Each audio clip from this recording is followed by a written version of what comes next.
Nós já vimos os 4 axiomas de Z referentes à soma.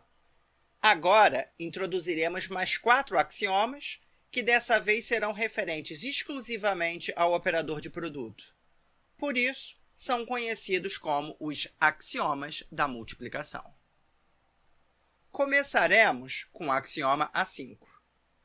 Ele afirma que, se A, B e C são inteiros, e pegarmos o resultado de A vezes B e multiplicarmos por C, nós teremos o mesmo valor que se multiplicarmos A pelo resultado do produto de B por C. Esse axioma ele é conhecido como a propriedade associativa do produto. Já o axioma 6 diz que existe um certo inteiro, chamado de 1 e simbolizado desta forma aqui, com a propriedade de que A vezes 1 é igual a A para todo A inteiro. Ele essencialmente diz que o número 1 é um neutro à direita para a operação de produto. Multiplicar qualquer número A por 1, com 1 à direita, não altera o valor de A. Por isso, esse axioma é conhecido como axioma da existência do neutro multiplicativo.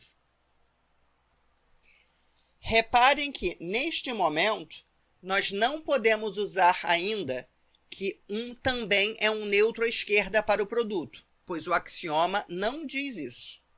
No momento, nós sabemos que A vezes 1 é igual a A, neutro à direita.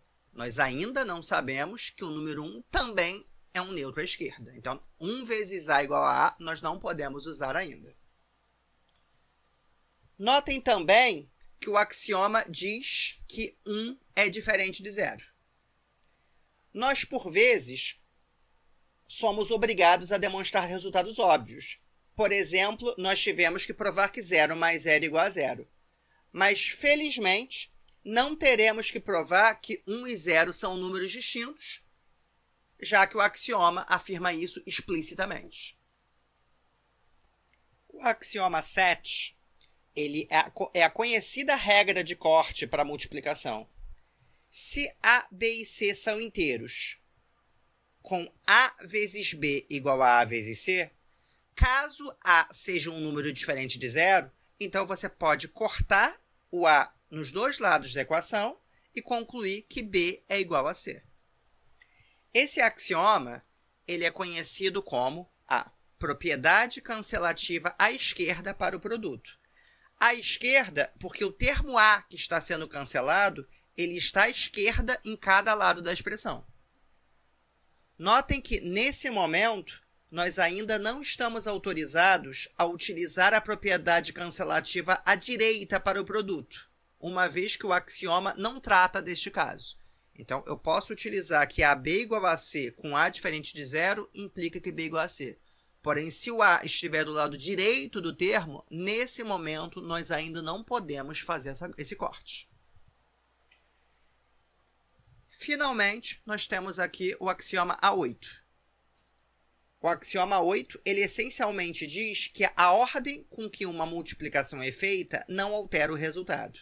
Isso é, para todo A e B inteiros, nós temos que A vezes B é a mesma coisa que B vezes A.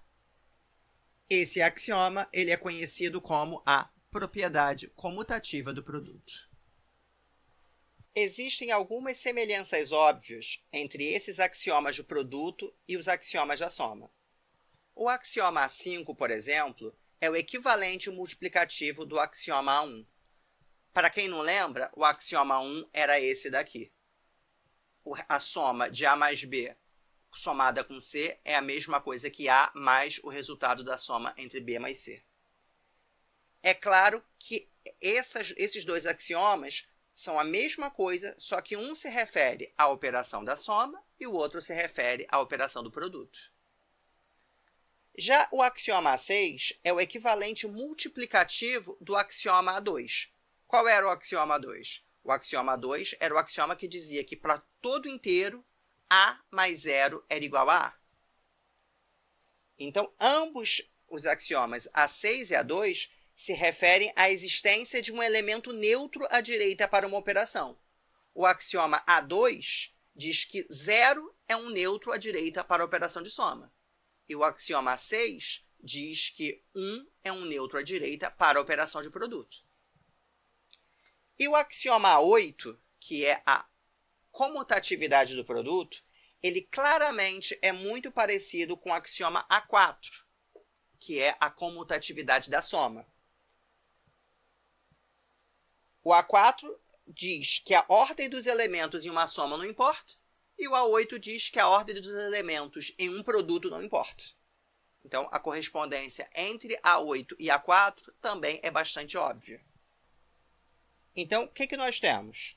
A5 corresponde a 1, A6 corresponde a A2 e o A8 corresponde ao A4.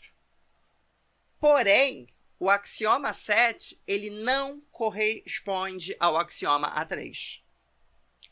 De fato, o axioma 3 ele essencialmente nos diz que todo número inteiro admite um inverso aditivo em Z. Para quem não lembra, o axioma 3 dizia que todo número inteiro A admitia o inverso aditivo menos A, tal que A mais menos A dava 0. O equivalente multiplicativo disso seria dizer que todo número inteiro admite um inverso multiplicativo em Z. Só que isso não é verdade. De fato, o número 2 é um número inteiro, mas seu inverso multiplicativo é meio, que não é um inteiro. Então, nós não temos como colocar como axioma o equivalente multiplicativo de A3, já que ele não é verdadeiro. O que se faz, então, é adotar como axioma o equivalente multiplicativo não do axioma A3, mas da regra do corte da adição. A regra do corte da adição era essa regra que nós provamos e que dizia que A mais B igual a A mais C, você podia cortar os A's dos lados e implicava que B igual a C. Então, essa daqui ela é bastante semelhante à regra do corte da adição com a hipótese adicional de que o A é diferente de 0. Então, ocorre uma quebra de simetria entre os axiomas da soma e da multiplicação aqui. Na soma, a existência do inverso da operação é um axioma e a regra do corte é um teorema. Na multiplicação, a existência do inverso da operação é falsa e a regra do corte ela vai ser admitida como sendo um axioma.